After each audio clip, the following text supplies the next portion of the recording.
If your teenager has lost focus, lost motivation, in the last 6 to 12 months, they have become more tired, more distracted, often glued to their screen and appearing, more irritable than normal. They even get to the point of almost having you wonder, is this the child I am raising? This might be why.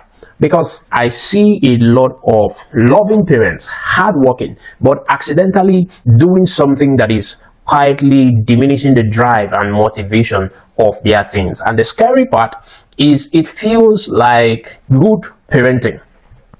We're raising teenagers in what may be the most comfortable era in all of human history, and that is the problem. So there is no boredom anymore. There is no real waiting. Your child doesn't have to wait for anything. They don't have to really hunger for anything. Silence is almost absent in all of our lives. There is a lot of stimulation, external stimulation. There's a lot of noise happening for teenagers. There are phones, there are games to play, there is something to stream or streaming online. There is instant access. There is the same day solution for almost any problem that your child encounters. And when something feels hard for that child, what happens is you, the parent, you're always stepping in, you're always rescuing. You have something to negotiate. There's negotiation going on. It even happens to the point where we almost want to adjust the system for our teenagers.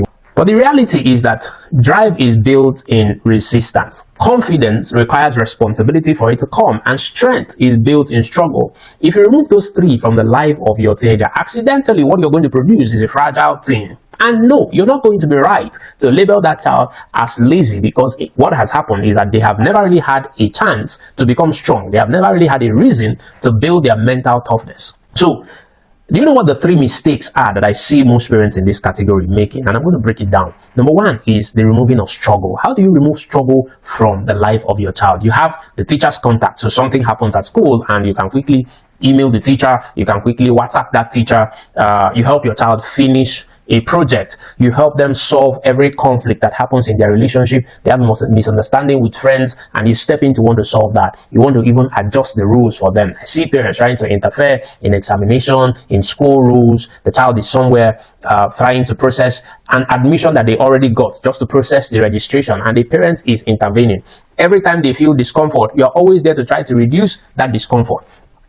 Forgetting that struggle is not the real enemy here. Struggle is the gym for maturity. That is the place where your child learns to build their muscles for maturity. So if you remove the weight, if you never allow them carry the weight, then they're never going to build that muscle. Mistake number two is negotiation. That need to always negotiate something, to negotiate everything. Every boundary is open for negotiation. Everything becomes a subject for debate. Bedtime, we negotiate. Screen time, we negotiate. Chores, we negotiate.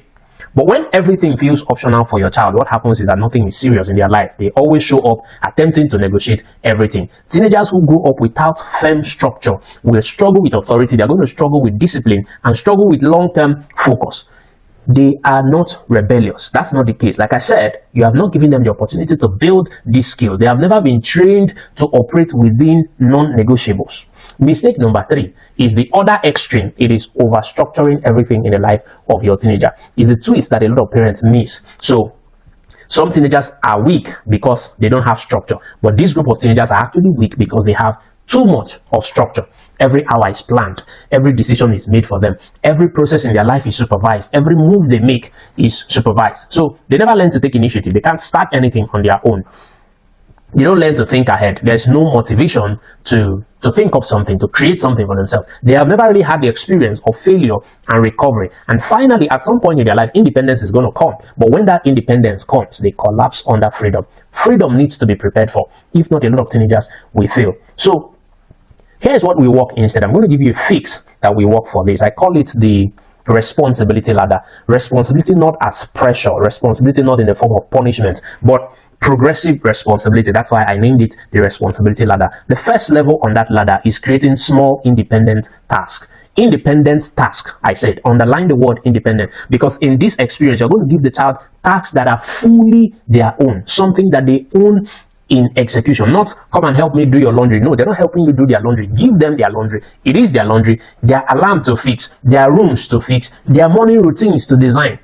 And when you do that, you step away from attempting to rescue them. Let small consequences in the process teach them the small lessons that they need to learn. That is the first part of the responsibility ladder. The second level is allowing them ownership of school planning. Stop managing your children's academics for them.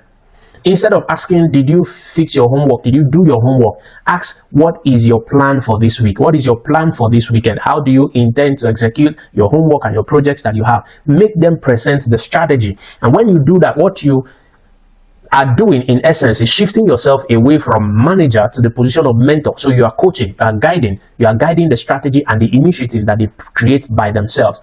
The third level in that ladder is the place where you create real world accountability.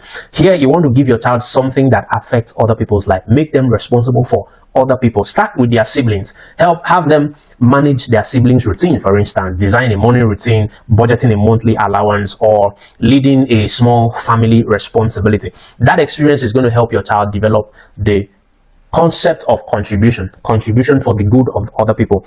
That contribution will build their competence, and competence is how they learn motivation. That's how they learn to give themselves a reason to start something, a reason to do something. So motivation is not something you inject from the external. Motivation is something that grows from the inside. It grows when responsibility increases in the life of your child. So weak teenagers are not necessarily born. They are made. The same way that leaders are made, weak teenagers are made. They are made in the place of overcomfort, in the place of overstructuring, and all of that.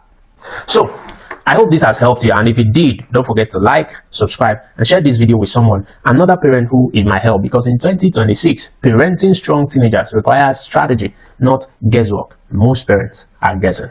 I'll see you on the other one.